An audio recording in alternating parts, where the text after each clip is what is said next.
கார்த்திக் ரேவதி சீரியல்ல என்ன நடக்க போகுதுன்னு பார்க்கலாம் வாங்க வீடியோக்குள்ள போலாம். கார்த்தி ஏட்டையா சண்முகத்தோட வீட்டுக்கு வந்திருக்காங்க. அவங்க பேத்தி அழுதுட்டு இருக்கிறத பார்த்துட்டு ஆறுதல் சொல்றாங்க. அப்ப அந்த பொண்ணு சொல்றாங்க, அண்ணா எனக்கு இருந்த சொந்தமே எங்க தாத்தா தான். இப்போ எனக்கு யாரும் இல்லைங்கிறாங்க. என்னை அண்ணான்னு கூப்பிட்டீங்கல்ல, இனிமே யாரும் இல்லைன்னு நினைக்க வேண்டாம். இந்த அண்ணன் நான் இருக்கேன். நீங்க நான் கொடுக்குற அட்ரஸுக்கு போய் பாருங்க. அங்க வேலையும் கிடைக்கும், அங்க பாதுகாப்பாகவும் இருக்கலாம். நீங்க இனிமே தனியா இங்க இருக்க வேண்டாம்னு சொல்லிடுறாங்க கார்த்தி. கடவுள் தாத்தாவை பறிச்சுக்கிட்டு எனக்கு ஒரு நல்ல அண்ணனை கொடுத்துருக்காங்க. ரொம்ப நன்றிங்கண்ணாங்கிறாங்க. சரி உங்க தாத்தாவோட ஃபோன் இங்க இருக்கா பார்க்கலாமா அப்படின்னு கேட்குறாங்க. இருங்கண்ணா நான் தேடி பார்க்குறேன்னு சொல்லிட்டு அந்த பொண்ணுக்கு வீடெல்லாம் தேடி பார்த்துட்டு ஃபோன் எல்லா இடத்துலையும் தேடி பார்த்துட்டேன். ஃபோன் இங்கே இல்லைங்கண்ணா அப்படிங்கிறாங்க. சரி அவங்க நம்பர் சொல்லுங்க நான் ஃபோன் போட்டு பார்க்குறேங்கிறாங்க கார்த்தி. அந்த பொண்ணு நம்பர் சொல்கிறாங்க. கார்த்தி ஃபோன் போட்டு பார்க்கும்போது அங்கே சுவிட்ச் ஆஃப்னு வருது.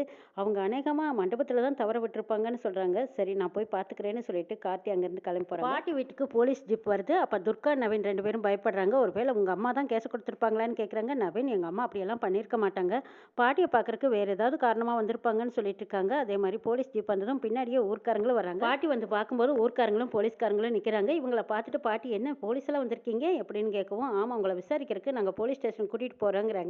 இது கேட்ட ஊர்க்காரங்க, இல்லை இல்லை அம்மாவை என்ன விசாரிக்கிறதா இருந்தாலும் இங்கேயே விசாரிங்க, நாங்கள் போலீஸ் ஸ்டேஷனுக்கெல்லாம் விடமாட்டோம்னு சொல்கிறாங்க. ஐயா கொஞ்சம் அமைதியாக இருங்க, என்னன்னு தான் நம்மளும் போய் பார்க்கலாம். அவங்க கூப்பிடும்போது நம்ம போய்தான் ஆகணும், போக மாட்டேன்னு நம்ம சொல்ல முடியாதுல்ல. என்ன நான் குற்றமாக செஞ்சுட்டேன், எந்த குற்றமும் செய்யலையில, என் பேரில் தப்பு இல்லை. தப்பு இருந்தால் தானே பயப்படணும். அவங்க என்ன தான் விசாரிக்கிறாங்கன்னு நானும் போய் பார்க்குறேன், போலீஸ் ஸ்டேஷனுக்கே போய் பார்க்குறேன். என் பேரை வந்துடுவான், அவன் எதுவாக இருந்தாலும் பேசிக்குவானுங்கய்யா, நான் பார்த்துட்டு வந்துடுறேங்கிறாங்க பாட்டி. சரிங்கம்மா நீங்கள் பத்திரமா போயிட்டு வாங்க, போயிட்டு எதுவாக இருந்தாலும் எங்களுக்கு தகவல் சொல்லுங்கள், நாங்கள் வந்துடுறோங்கிறாங்க ஊர்க்காரங்க. சரிங்கய்யா நான் போயிட்டு வந்துடுறேன்ட்டு போகிறாங்க பாட்டி. நவீன் என் பேரன் கார்த்திகிட்ட என்னை இந்த மாதிரி கூட்டிகிட்டு போகிறாங்கன்னு நீ ஒரு வார்த்தை சொல்லிடுங்கிறாங்க பாட்டி. சரி பாட்டி நான் சொல்லிடுறேன் அப்படின்னு கார்த்திகிட்ட நவீன் ஃபோன் பண்ணி சொல்கிறாங்க. கார்த்தி நான் பார்த்துக்கிறேன்னு சொல்லி போலீஸ் ஸ்டேஷன் போகிறாங்க. இங்கே சந்திராவுக்கு இந்த விஷயம் தெரிஞ்சதும் சாமுண்டீஸ்வரியை கூப்பிட்டு எல்லாரும் முன்னாடியும் சொல்லிட்டு இருக்காங்க. அந்த கிழவி ஏட்டையாவை கூட்டிகிட்டு வந்து உண்மையை சொல்கிறேன்னு கூட்டிகிட்டு வந்தால, இன்னைக்கு அந்த ஏட்டையா செத்ததுக்கு காரணமான இந்த கிழவியை இன்னைக்கு போலீஸ் ஸ்டேஷனில் கூட்டிகிட்டு போய் உட்கார வச்சிருக்காங்கக்கா. துர்கா செஞ்ச தப்புக்கு நீ வீட்டை விட்டு வெளியே விரட்டுனேன், ஆனால் அந்த கிழவி அவளை கூட்டிகிட்டு போய் வீட்டில் வச்சுக்கிட்டு நம்மளை பழிவாங்கினா. ஆனால் பழிவாங்கினதுக்கு ஆண்டவன் எப்படி கரெக்டான தண்டனையை கொடுத்துட்டான் பாருங்கிறாங்க சந்திரா. அந்த கிழவியோட கெட்டனத்துக்கு தான் இன்னைக்கு போலீஸ் ஸ்டேஷனில் போய் உட்காந்துருக்குதுன்னு சந்திரா சொல்லவும், அதுக்கப்புறம் ராஜராஜனுக்கு சரியான கோவம் வருது. ஏ சந்திரா நீ அடங்கவே மாட்டியா? ஒன்று எங்கள் அம்மாவை பற்றி குறை சொல்லுவேன், இல்லைன்னா சின்ன மாப்பிள்ளையை பற்றி குறை சொல்லுவேன். அவங்க நல்லது பண்ணினாங்களே அதை மட்டும் நீ யோசிக்கவே மாட்டேங்கிறாங்க. ஆமாம் அந்த கிழவி அப்படி என்னதான் நல்லது பண்ணுச்சு? எப்போ அந்த கிழவி நம்ம வீட்டுக்கு வந்தாலும் பிரச்சனையை தான் எழுத்துக்கிட்டு வருது. அந்த கிழவி வந்த அன்னைக்கெல்லாம் இதே மாதிரி பிரச்சனை தாங்கிறாங்க சந்திரா. சிவனாண்டியோட ஆள் செத்துட்டான்னு சொல்லி ஈஸ்வரியை கொண்டு போய் ஜெயிலுக்குள்ளே வச்சிருந்தாங்க. எங்கள் அம்மா தான் அந்த ஆளை கண்டுபிடிச்சி ஈஸ்வரியை வெளியில் எடுத்துகிட்டு வந்தாங்க. அது மட்டுமா ஈஸ்வரி எலெக்ஷனில் நிற்கும் போது எங்கள் அம்மா ஈஸ்வரிக்காக ஓட்டு கேட்டு எங்கள் அம்மாவால் தான் ஈஸ்வரி ஜெயிச்ச. நல்லதெல்லாம் உனக்கு எதுவுமே தெரியாதா? துர்கா தெரியாதனமா தப்பு செஞ்சுட்டா தான், அதுக்காக அவளை வீட்டை விட்டு வெளியே விரட்டியாச்சு. இதுக்கப்புறம் அவள் எங்கே இருந்தா உனக்கு என்ன? எதுக்காக ஈஸ்வரி கிட்ட போட்டு கொடுக்குற மாதிரியே பேசிட்டு இருக்கிறேன்னு கேட்குறாங்க. ரேவதி சொல்கிறாங்க, விடுங்கப்பா சித்திக்கு எப்போவுமே நல்லது கூட கெட்டதாக பார்த்து தான் பழக்கம்.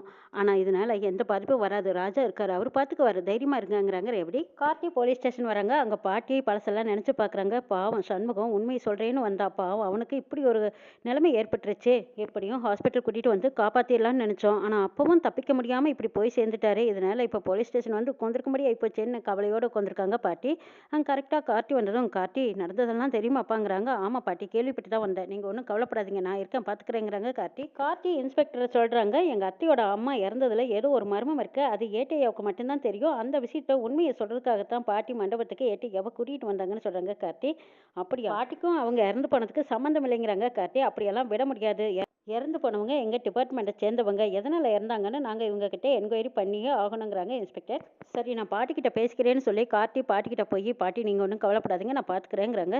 சரிப்பா அந்த ஏட்டையாவுக்கு தான் உண்மை தெரியும், அவள் வந்து எப்படியாவது உங்கள் அத்தைக்காரிக்கிட்ட உண்மையை சொன்னான்னா அவங்க அத்தைக்காரி மனசு மாதிரி நம்ம ரெண்டு குடும்பமும் ஒன்று சேரும்னு நான் நினச்சேன். ஆனால் அது இந்த மாதிரி ஆகிப்போச்சேன்னு நான் நினச்சி கூட பார்க்கலப்பா. பாவம் இந்த ஏட்டையா சண்முகமும் இறந்து போயிட்டாருன்னு கவலைப்படுறாங்க பாட்டி. நீங்கள் ஒன்றும் கவலைப்படாதீங்க தைரியமாக இருங்க நாங்கள் பார்த்துக்குறோன்னு சொல்லிட்டு மயில் வாகனம் கார்த்தி ரெண்டு பேரும் கிளம்பி வராங்க. எப்படி கண்டுபிடிக்கிறதுன்னு மயில் வாகனம் கேட்குறாங்க. அநேகமாக இந்த ஏட்டையா செத்ததுக்கு இந்த முத்துவேலு சிவனாண்டி தான் காரணமாக இருப்பாங்க. ஆனால் கல்யாண மண்டபத்தில் போய் சிசிடிவி ஃபுட்டேஜை நம்ம ஒரு செக் பண்ணி பார்க்கலாங்கிறாங்க. ஆமாம் அதான் சரி அப்படின்னு கார்த்தி மயில்வாகன ரெண்டு பேரும் கல்யாண மண்டபத்துக்கு போகிறாங்க. மண்டபத்து மேனேஜர் சொல்கிறாங்க, வாங்க சார், ஆனால் இந்த மாதிரி ஒரு சம்பவம் எங்கள் மண்டபத்தில் இது வரைக்கும் நடந்ததே இல்லை சார், இதுக்கப்புறமும் இந்த மாதிரி எதுவும் நடக்கக்கூடாதுங்கிறக்காக தானே கேமரா மாட்டியிருக்கோம், சிசிடிவி ஃபுட்டேஜ் வச்சு பார்க்கலாம் வாங்கங்கிறாங்க. பர்தா போட்டுக்கிட்டு மாயா வராங்க. மாயாவை பார்த்ததும் சந்தேகப்படுறாங்க, யார் இந்த லேடி, இவங்களை நம்ம யாருமே அழைக்கலையே, அப்படி இருக்கும்போது இவங்க பார்த்தா சந்தேகப்படுற மாதிரி வந்துட்டு போகிறாங்களே அப்படிங்கிறாங்க. அவங்க பார்த்துட்டு இருக்கிற சிசிடிவி ஃபுட்டேஜில் பாதியோட கட் ஆயிடுது. ஐயோ என்னது பாதியோட கட் ஆயிடுச்சு, இவ சுட்டதும் தெரியல, ஆனால் கையில் துப்பாக்கி வச்சிருக்கிறது மட்டும் தெரியுது. இதை வச்சு நம்ம எப்படி கன்ஃபார்ம் பண்ணுறதுங்கிறாங்க. சரி வேறொரு கேமரா சிசிடிவி இருந்தால் காட்டுங்கங்கிறாங்க கார்த்தி. சரி சார் பார்க்கலாம் அப்படின்னு வேறொரு இதுலேருந்து பார்க்கும்போது அவரோட முகத்திரையை எடுத்துட்டு முத்துவேலுக்கிட்ட பேசுகிறாங்க. அப்போ கன்ஃபார்மாக தெரிஞ்சிருது, அடக்கடவுளே இந்த வெள்ளை பிங்காவன் தான் மாயா தான் இந்த வேலையை பார்த்துருக்காங்கிறாங்க மயில்வாகனம். போலீஸ் ஸ்டேஷனுக்கு இந்த ஆதாரத்தை எடுத்துகிட்டு போகலாங்கிறாங்க மயில்வாகனம். இல்லை அவள் சுட்ட மாதிரி எந்த ஆதாரமும் இல்லை. போலீஸில் போய் சொன்னாலும் அவங்க ஸ்ட்ராங்கான ஆதாரம் கேட்பாங்க. ஸ்ட்ராங்கான ஆதாரம் எதுவுமே இல்லை. அதனால நம்ம நேரடியாக போய் மாயாவை பார்த்து தான் பேசணுங்கிறாங்க. ஆமாம் இவ எதுக்கு சண்முகத்தை சுட்டிருப்பான்னு கேட்குறாங்க மயில்வாகனம். அவள் குறி சண்முகத்தை சுடணுங்கிறது இல்லை, ரேவதியை சுடணும்னு வந்திருக்கா. குறி தப்பி போய்த்தான் சண்முகத்தை சுட்டுட்டாங்கிறாங்க. இதை கேட்டதும் அதிர்ச்சி அடைகிறாங்க மயில்வாகனம். என்னப்பா சொல்கிற, ரேவதியை ஷூட் பண்ண வந்தாலாங்கிறாங்க. ஆமாம் ஏற்கனவே 2 தடவை முயற்சி பண்ணியிருக்கா, ஆனால் முடியாமல் போச்சு. இப்போ 3ஆவது தடவை முயற்சி பண்ணும்போது சண்முகம் மாட்டிக்கிட்டாருங்கிறாங்க கார்த்தி. இதை கேட்டதும் அதிர்ச்சி அடைகிறாங்க. மாயாவை சும்மாவே விடக்கூடாதுப்பா, சிசிடிவி ஃபுட்டேஜ் ஆதாரத்தோடு எடுத்துக்கிட்டு நம்ம மாயாவை கையும் களவுமா போலீஸில் பிடிச்சி கொடுத்துடலாம். அவள் என்றைக்குமே வெளியே வரக்கூடாதுப்பா, அவள் வெளியே இருந்தானா ஆபத்து தாங்கிறாங்க மயில்வாகனம். சரிங்க அந்த சிசிடிவி ஃபுட்டேஜ் ஆதாரம் எங்களுக்கு வேணும்னு கேட்குறாங்க கார்த்தி. நான் இப்போவே உங்கள் செல்லுக்கு அனுப்பி வைக்கிறேன்னு சொல்கிறாங்க. அங்கே கல்யாண மண்டபத்தில் ராஜராஜனும் ரேவதியும் பாட்டியை பார்க்கறதுக்காக வந்திருக்காங்க. அப்போ போலீஸ் திட்டுறாங்க, என்னங்க ஒருத்தர் மாற்றி ஒருத்தர் பார்க்க வரேன்னு வந்துடுறீங்க, அந்த அம்மா தப்பு பண்ணியிருக்காங்க, அதனால தான் உங்ககிட்ட என்கொயரி பண்ணிட்டு இருக்கோம், என்கொயரி முடிகிற வரைக்கும் இங்கே யாரும் வரக்கூடாது, ஏமா இப்படி பண்ணுறீங்க அப்படின்னு சொல்லி திட்டிட்டு இருக்காங்க. இல்லை சார் நாங்கள் பார்த்ததும் கிளம்பிடுறோம், எங்கள் அம்மா அப்படியெல்லாம் பண்ணியிருக்க மாட்டாங்கன்னு சொல்கிறாங்க ராஜராஜன். அதுக்கப்புறம் பாட்டிக்கிட்ட போய் பேசுகிறாங்க, இதை பார்ப்பா நான் எந்த தப்புமே பண்ணலை, என்ன தான் விசாரித்தாலும் என் பேரில் எந்த தப்பும் இல்லாத போது அவங்க ஒன்றும் செய்ய மாட்டாங்க, நீ தைரியமாக போப்பா, எல்லாம் கார்த்தி பார்த்துக்குவான், கார்த்தி ஏதோ கண்டுபிடிச்சிட்டு வரேன்ட்டு போயிருக்கா, நிச்சயமாக அவன் ஆதாரத்தோடு வந்துடுவான், என்னை நிரூபித்து கூட்டிகிட்டு போயிடுவான், நீ ஒன்றும் கவலைப்படாதேங்கிறாங்க பாட்டி. சரி பாட்டி அந்த நம்பிக்கையோடு தான் நாங்கள் போகிறோன்னு ரேவதியும் ராஜராஜனும் அழுதுகிட்டே அங்கேருந்து கிளம்புறாங்க. கார்த்தி மயில்வாகனம் 2 பேரும் தந்திரமாக போய் ஒரு நர்ஸை விட்டு ஃபோன் பண்ண சொல்கிறாங்க மாயாவுக்கு. மாயா ஃபோனை பார்த்துட்டு என்னது புது நம்பராக இருக்குதுன்னு பார்க்குறாங்க. சரி அட்டன் பண்ணி பேசலான்னு பேசுகிறாங்க. நர்ஸு மாயா கிட்ட சொல்கிறாங்க, இதை பாருங்கள் மகேஷை பற்றி என்கிட்ட 2-3 தடவை கேட்டீங்க, மகேஷை பற்றின விஷயத்த உங்ககிட்ட சொல்லலான்னு தான் நான் ஃபோன் பண்ணேங்கிறாங்க. இதை கேட்டதும் மாயா சந்தேகப்படுறாங்க. ஆமாம் இவ்வளவு நாளாக நான் கேட்கும்போதெல்லாம் சொல்லாமல் இப்போ ஏன் சொல்கிறீங்கன்னு கேட்கும்போது, ஆமாங்க எனக்கு பணம் ஒரு 10,000 ரூபா அர்ஜென்ட்டாக தேவைப்படுது, அதனால தான் சரி உண்மையை உங்ககிட்ட சொல்லிடலான்னு நான் கூப்பிட்டு சொல்கிறேங்கிறாங்க நர்ஸு. அப்படியா சரி எங்கே இருக்கிறீங்கன்னு கேட்குறாங்க. ஒரு இடத்த சொல்கிறாங்க நர்ஸு. சரி அந்த இடத்துக்கு நான் வரேன் அப்படின்ட்டு மறுபடியும் மாயா சந்தேகத்தோடு கேட்குறாங்க. ஆமாம் இப்போ திடீர்னு இவ்வளவு நாளாக இல்லாத கூப்பிட்றாலே, நம்பி போகலாமா வேண்டாமான்னு யோசிக்கிறாங்க. சரி போகலாம், மகேஷ் எப்படியும் நமக்கு கிடைச்சா நல்லது தானே அப்படின்னு நினச்சிக்கிட்டு மாயா அந்த நர்ஸ் சொன்ன இடத்துக்கு போகிறாங்க. நர்ஸு மாயா கிட்ட பணம் 10,000 ரூபா வாங்கிட்டு, வாங்க மேடம் உள்ளதாக இருக்காரு பார்க்கலாம் வாங்கன்னு கூட்டிகிட்டு போகிறாங்க. அங்கே போய் பார்க்கும்போது மகேஷன்கிட்ட போகிறாங்க. மாயா இல்லை மயில்வாகனம் நல்லா இழுத்து போட்டு படுத்திருக்காங்க. மாயாவோட குரல் கேட்டதும் அடடா அப்படின்னு சொல்லி பெட்ஷீட்டை திறந்து பார்க்குறாங்க. மயில்வாகனம் இருக்கிறத பார்த்ததும் மாயாவுக்கு அதிர்ச்சி. அட பாவிகளா என்னைய நம்ப வச்சு ஏமாத்திட்டீங்களாங்கிறாங்க மாயா. மாயா நர்ஸை திட்டுறாங்க, உன்னை இப்படியெல்லாம் செய்ய சொன்னது அந்த டிரைவர் பையன் தானே, அவனை சும்மா விட மாட்டேன், அவனுக்கு இருக்கு பாரு அப்படின்னு திரும்பும்போது கரெக்டாக கார்த்தி உள்ள நுழையிறாங்க. கார்த்தியை பார்த்ததும் அப்படியே அதிர்ச்சியில் மிரண்டு போய் நிற்கிறாங்க மாயா. எல்லாம் உன்னோட வேலைன்னு தான் எனக்கு தெரியும், ஒழுங்கு மரியாதையாக மகேஷ் இருக்கிற இடத்த சொல்லிடு, உனக்கு ரேவதிக்கு தான் கல்யாணம் ஆயிடுச்சல்ல, இதுக்கப்புறமா மகேஷையே இன்னும் மறைச்சு வச்சிருக்கேன், இப்போ சொல்ல போறியா இல்லையாங்கிறாங்க மாயா. சரி நீ முதல்ல நான் கேட்குற கேள்விக்கு பதில் சொல்லு, ஏட்டையாவை எதுக்கு சுட்டின்னு கேட்குறாங்க கார்த்தி.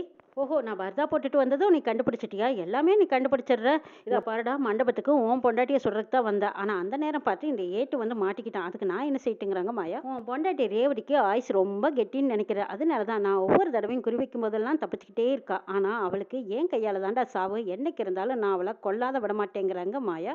அது நான் இருக்கிற வரைக்கும் நடக்காதுங்கிறாங்க கார்த்தி.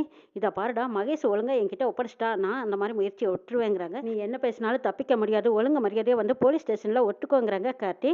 அப்படியெல்லாம் நான் வந்து ஒத்துக்க முடியாது, நான் பர்தா போட்டுக்கிட்டு தானே மண்டபத்துக்கு வந்தேன், நான் தான் சுட்டேன்னு யாருனாலையும் கண்டுபிடிக்க முடியாதுங்கிறாங்க மாயா. ஆதாரம் இல்லாமையெல்லாம் உன்னால் ஒன்றும் பண்ண முடியாது, அங்கே கல்யாண மண்டபத்தில் சிசிடிவி ஃபுட்டேஜ்லையும் நான் பர்தா போட்டுட்டு வந்திருக்கேன், நான் தான்கிற தெரிய வாய்ப்பே இல்லை, இங்கே நடக்கிறது உன்னையும் என்னையும் தவிர வேறு யாருக்கு தெரிய போகுதுன்னு சொல்லிட்டு இருக்காங்க மாயா. உடனே மயில்வாகனம் போய் அவங்க செல்ஃபோன் எடுத்துகிட்டு வராங்க. அதுலேருந்து ஆன் பண்ணி காட்டும்போது அப்போ மாயா பார்த்துட்டு அதிர்ச்சி அடைகிறாங்க. அட பாவிகளா இவ்வளவு நேரமாக நான் பேசுனது எல்லாம் வீடியோ எடுத்துட்டிங்களா, என் வாயாலேயே எல்லாம் போட்டு வாங்கிட்டீங்களாங்கிறாங்க.